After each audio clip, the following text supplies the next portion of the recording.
V Bardejove sa stretli milovníci šachu zo Slovenska, Česka, Poľska, Ukrajiny a Škótska.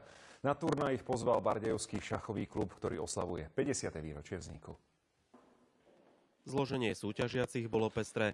Do Bardejova prišlo 48 hráčov z 5 európskych krajín a zo všetkých vekových kategórií. Máme tu aj detičky, ktoré sa šachu venujú iba pár mesiacov a máme aj 3 hráčov, ktorí sú držiteľmi najvyššieho šachového titulu Veľmajster. Jedným z nich bol prvý slovenský šachový veľmajster, 69-ročný Jan Plachetka.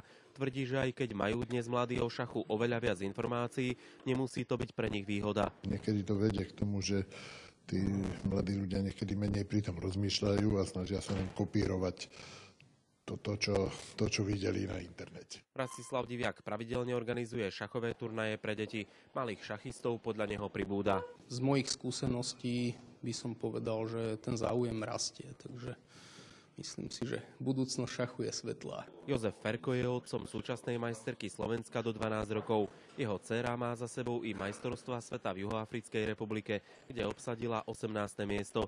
Tvrdí, že šach pozitívne vplýva na deti vo viacerých smeroch. Prvá vec je, že tie deti sa naučia prehrávať. Ďalej sa naučia myslieť dopredu, lebo keď chce niečo vymyslieť, tak tie kombinácie musí si prepočítať na niekoľko ťahov dopredu. Láska k šachu má korene zväčša v rodine. Hrám 7 rokov a hrám preto, lebo môj brat hral šach. Naučila som sa od sestier a hrám asi približne 3 roky.